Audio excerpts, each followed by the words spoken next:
very minute and eager attention. The words strange, singular, and other similar expressions excited my curiosity. I approached and saw, as if graven in bas relief upon the white surface, the figure of a gigantic cat. The impression was given with an accuracy truly marvelous. There was a rope about the animal's neck. When I first beheld this apparition, for I could scarcely regard it as less, my wonder and my terror were extreme. But at length reflection came to my aid. The cat, I remembered, had been hung in a garden adjacent to the house. Upon the alarm of fire, this garden had been immediately filled by the crowd, by some one of whom the animal must have been cut from the tree and thrown through an open window into my chamber. This had probably been done with the view of arousing me from sleep.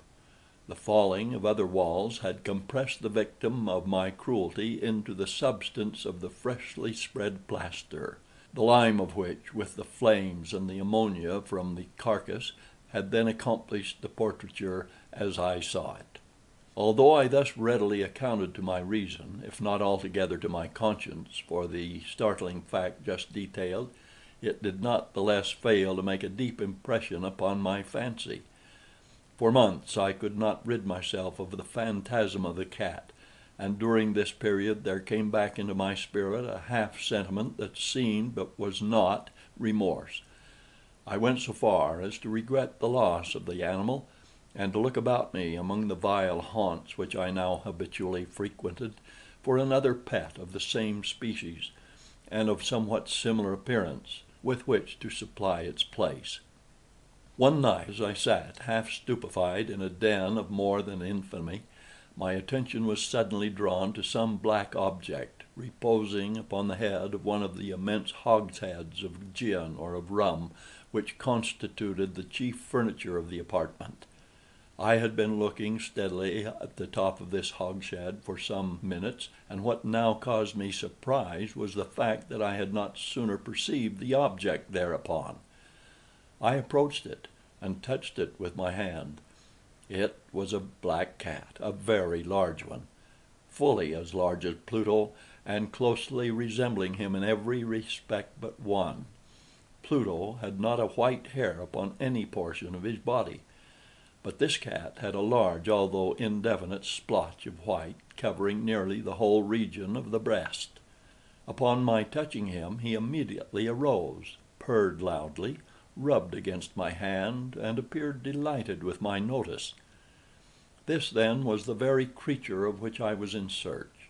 I at once offered to purchase it of the landlord, but this person made no claim to it, knew nothing of it, had never seen it before. I continued my caresses, and when I prepared to go home, the animal evinced a disposition to accompany me. I permitted it to do so, occasionally stooping and patting it as I proceeded. When it reached the house, it domesticated itself at once, and became immediately a great favorite with my wife.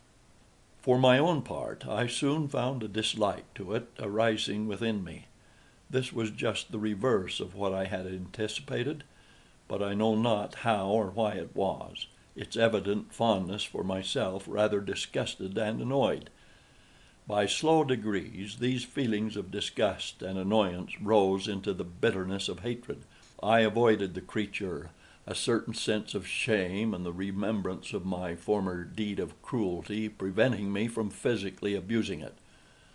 I did not for some weeks strike or otherwise violently ill-use it, but gradually, very gradually, I came to look upon it with unutterable loathing, and to flee silently from its odious presence, as from the breath of a pestilence.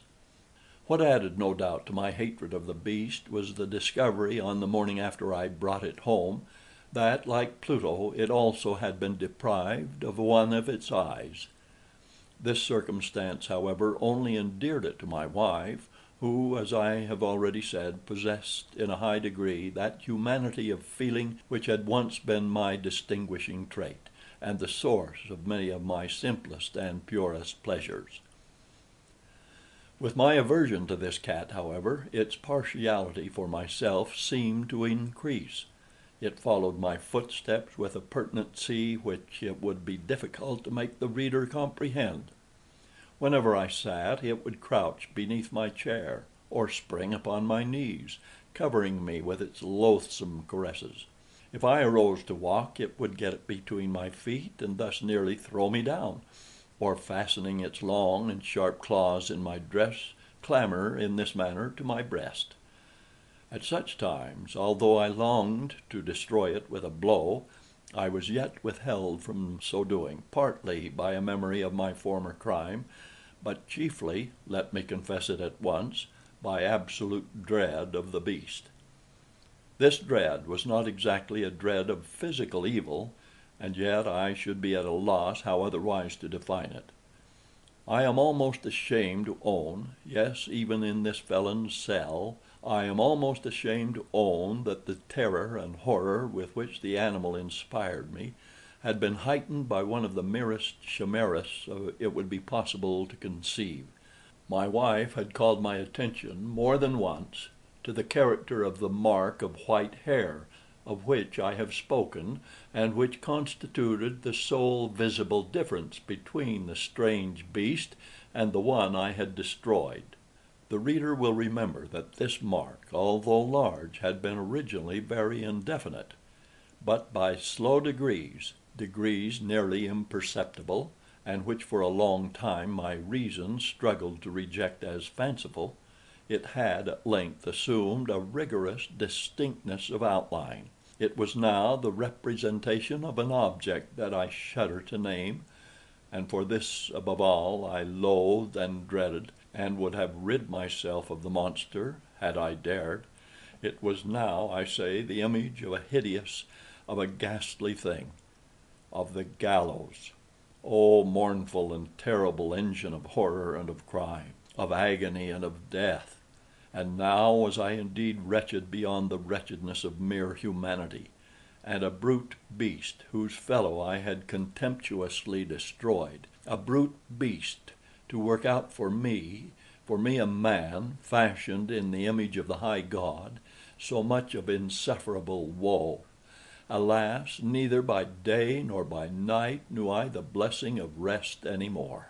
During the former the creature left me no moment alone, and in the latter I started hourly from dreams of unutterable fear, to find the hot breath of the thing upon my face, and its vast weight an incarnate nightmare that I had no power to shake off, incumbent eternally upon my heart. Beneath the pressure of torments such as these, the feeble remnant of the good within me succumbed. Evil thoughts became my sole intimates, the darkest and most evil of thoughts.